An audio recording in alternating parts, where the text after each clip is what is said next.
médecin au départ, mais un médecin qui a étudié d'une façon un peu hachée et toujours dans la perspective. Ce qui m'intéresse, ce sont tous les phénomènes psychosociologiques auxquels sont soumis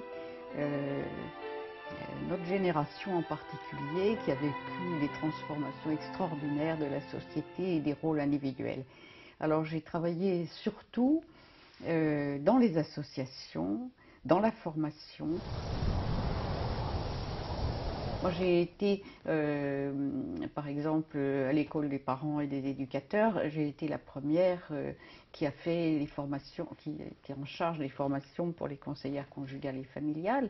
C'était quand même bon, l'IVG, la contraception ouverte à beaucoup. J'ai beaucoup travaillé à la caisse d'allocation familiale, par exemple, dans les banlieues. Je faisais partie d'une équipe de médecins dans laquelle on a travaillé beaucoup à essayer d'apporter dans les centres sociaux où on travaillait une ouverture aux femmes, et en particulier aux femmes maghrébines, pour qui la contraception était quelque chose de tout à fait négatif. Je pense que l'idée était d'optimiser cette période de la vie.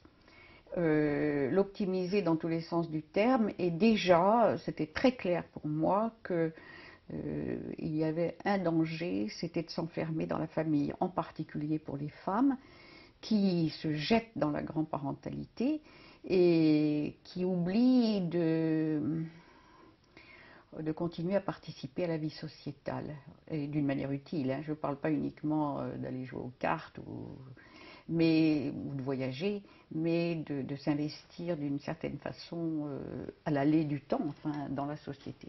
Il y avait l'idée qu'on devenait de cette façon-là propositionnel dans la famille, et non pas simplement quand on vous appelle, je ne peux pas garder l'enfant, garde-le, etc., mais quelque chose qui soit une initiative. Il s'est trouvé, pour différentes circonstances, que j'ai été la fondatrice de l'école des grands-parents européens dont on parlait tout à l'heure. Donc, je suis passée au bénévolat. C'était une retraite qui n'en était pas une, parce que quand on monte une association, il faut travailler. Enfin, je gagnais plus d'argent. Alors, à l'école des grands-parents, déjà, je pressentais, et c'est vraiment une conviction, hein, qu'il y avait une très grande importance que cette génération-là ait un rôle dans la société, pas simplement dans la famille. Ça, c'était très clair. Donc, j'ai les actes encore. L'avenir dépend aussi des plus de 55 ans. Parce que nous sommes très nombreux, et parce que si nous ne sommes que des parasites, hein,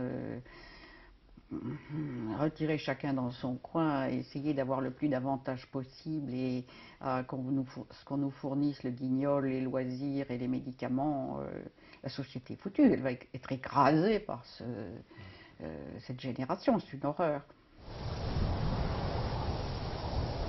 J'ai proposé qu'on fasse une recherche sur la deuxième étape de la retraite, qui venait de m'advenir d'une certaine manière, et où je trouvais qu'il y avait énormément de changements qui survenaient, à la fois par le regard extérieur qu'on porte sur vous, par les envies qu'on a, par la manière dont on organise sa vie, en fait, etc. Et il m'avait semblé que c'était intéressant.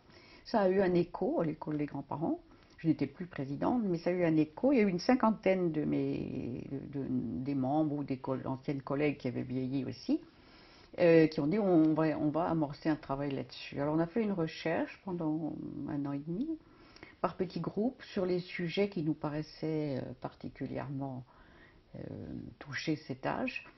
On a fait 2 enquêtes, on a fait une typologie très intéressante qu'a fait une amie sociologue qui est notre secrétaire générale à Older. Et on a sorti un colloque en 2007.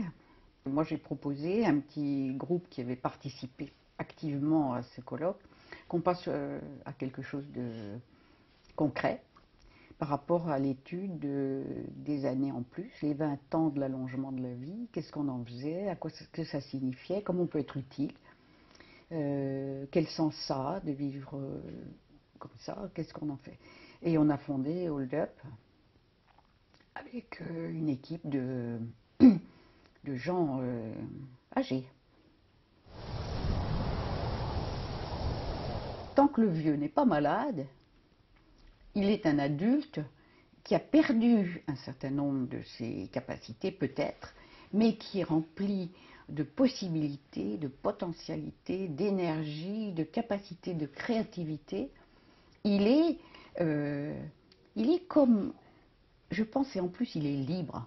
Vous savez, c'est quand même un don du ciel d'être libre, c'est fantastique. Je suis étonnée à quel point on se retrouve entre vieux, hein, très vieux. Et les gens ont un plaisir fou à venir se retrouver. Alors que si vous parlez à quelqu'un, il dit, je ne veux pas aller là, il n'y a que des vieux. Nous sommes dans la curiosité, nous sommes dans l'ouverture, on est restauré. On a restauré une identité de vieux, mais une identité formidable. On est une personne, on cherche le sens, on réfléchit à nous-mêmes, on prend du recul, et on est capable d'être utile. Nous participons beaucoup à la recherche médicale dans les gérontotechnologies, c'est-à-dire qu'on suit la conception, la fabrication de ces nouveaux outils qui sont destinés à garder pour les personnes âgées une plus grande autonomie. Donc on est d'abord à la pointe du progrès parce qu'on voit les jeunes ingénieurs qui créent, on les aide à orienter leurs recherches, à faire des outils utilisables. Parce que souvent ils ont des idées, mais elles ne sont pas à notre portée. Donc on les aide à les rendre plus efficaces et plus utilisables. Pour la SNCF, on a été tester les nouveaux équipements des TGV qui vont sortir dans 2 ou 3 ans. On contribue à améliorer la qualité, l'utilisation, l'accessibilité de ce qui va entourer les gens dans le futur. Alors quand vous rentrez chez vous et que vous racontez qu'on ne va plus avoir d'appui-pied, qu'on fait ci, qu'on fait ça et tout ça, vous n'êtes plus le radoteur qui raconte sans arrêt la guerre de 14. Vous êtes quelqu'un qui est dans la vie. Et bon, on fait les téléphones, la formation au téléphone, le SMS, enfin le texto, machin, les photographies. Alors, la photo, elle est complètement modulable une fois qu'elle est sur Word. Vous cliquez dessus. Là, je suis plus dessus, donc voilà. Si je clique dessus, vous allez avoir un cadre transparent. Ouais. Je leur dirais, prenez votre temps, prenez un peu des vacances, et puis ensuite, essayez de partir vers un projet qui vous plaise, parce que la vie est longue, et que vous avez peut-être 20 ans, 30 ans à vivre. Partez dans un projet qui vous passionne, un projet que vous trouvez. Il y a plein d'associations, il y a plein de projets.